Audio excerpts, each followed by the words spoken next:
Oke, baik. Karena adanya perbandingan hasil di reaksi terang ini dihasilkan 1:1, satu ATP yang dihasilkan dan satu NADPH yang dihasilkan.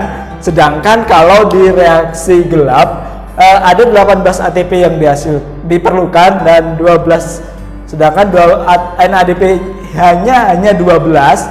Jadi perbandingannya lebih banyak ATP yang dihasilkan, berarti perlu adanya modifikasi atau perubahan pada reaksi terang ini. Nah, modifikasinya adalah reaksi siklik dan non siklik.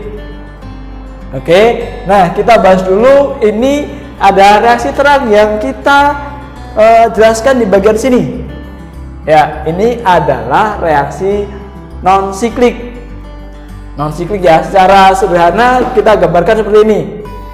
Elektron tereksitasi keluar di P680. Oke. Kemudian loncat ke plastoquinon, loncat ke sitokrom C, dan di sini ada H+ yang dipompakan sehingga nanti menghasilkan ATP. Jadi ini tak percepat aja, di sini menghasilkan ATP. Kemudian dari sitokrom pindah ke plastosianin ke P700. Nah, di sini juga lompat naik karena adanya cahaya tentu. Kemudian elektron tadi akan pindah ke ferredoksin. Di ferredoksin akan ke NADP plus reduktase. Nah, di sini NAD plusnya ditambahkan H+ ditambah elektron tadi, jadilah NADPH. Oke, ini hasilnya ya. Aduh. Ini adalah reaksi terang yang kita pelajari tadi. Nah, kalau begini kan perbandingannya 1 ATP dan juga 1 NADPH yang dihasilkan. Untuk mengakalinya, karena ATP yang diperlukan lebih banyak di reaksi gelap, maka dilaksanakan siklus atau reaksi siklik. Nah, reaksi siklik ini perbedaannya, kita yang dipakai hanya P700 saja. Hanya P700 saja. Awalnya di mana? Jadi ketika sampai di sini elektron tereksitasi sampai ke ferredoksin, dia tidak diterima oleh atau tidak loncat ke NADPH reduktase, tapi diputar kembali. Nah, diputar kembali ke sitokrom. Nah, karena diputar kembali ke sitokrom, maka nanti menghasilkan pula ATP. Jadi dari sitokrom nanti juga ke plastosianin ke P700 lagi. Nah, seperti itulah proses dari siklik. Nah, siklik itu kan lingkaran atau siklus. Nah, jadi jalannya cuma sini aja. Nah, kalau kita bandingkan, langsung aja kita bandingkan di siklik dan non siklik.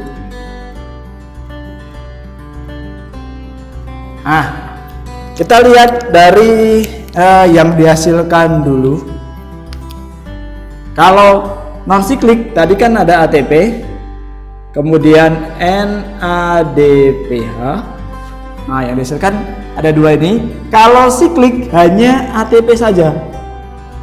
Nah, karena diputar di sini P700, kemudian ke ferredoksin ke sitokrom lagi, menghasilkan ATP lagi, ke plastosianin, loncat lagi ke P700.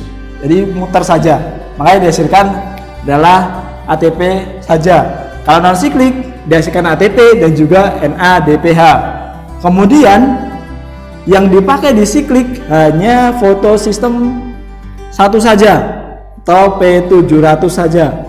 Sedangkan kalau non siklik ada P680 dan juga P700. Oke, perbedaannya di situ. Jadi dihasilkan dan juga fotosistem yang dipakai. Oke, baik, kita review sebentar reaksi gelap dan juga reaksi terang. Nah, di gambaran sini sudah Bapak persiapkan gambarnya. Di bagian sini,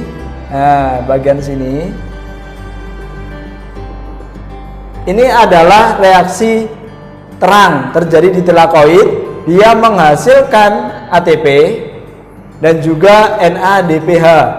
Nah, ATP dan NADPH nanti dipakai di siklus Kelvin. Butuhnya di reaksi terang adalah H2O. Produk sampingnya adalah CO2. Kemudian di reaksi gelap, nah, diperlukan ATP dan juga NADPH dan juga CO2. Nah, masuk ke sini, hasilnya adalah glukosa. Kemudian ada NADP+ dan juga ADP. Nah, kurang lebih untuk rangkuman dari reaksi fotosintesis itu seperti itu.